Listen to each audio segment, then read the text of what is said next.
What's up, people? Stan here. As you can see in the background there, I've been working on the plumbing system, trying to fix the irrigation. Been a real challenge.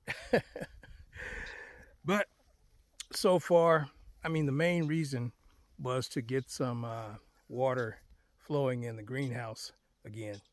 So still got a long way to go, but I have a win because I got the water back in the greenhouse. And that's the most important because I want to grow something this year. So after I got it hooked up, I thought I'd test the misting system that I bought off of Amazon some time ago. So I hooked it up, and this is what it looks like so far. It's not perfect, but it'll work. I don't know if the camera picks it up, but as you can see, I got my misters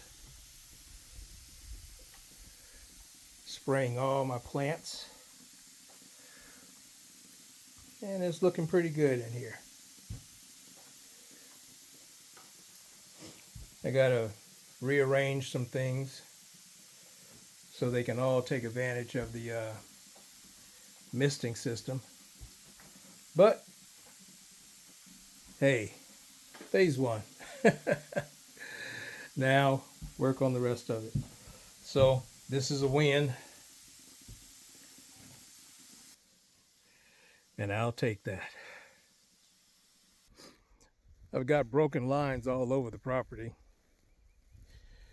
So it's all about fixing what's broken and then hunting out the leaks, you know. Leaks and broken lines like this one. I found this one out here. It's way out here. And as you can see, that pipe has been burnt and is broken. So I gotta repair that and then trace it out here to the next point where this hose bib was. So one step at a time. One step at a time. Got an issue? Find a solution. Take it one step at a time.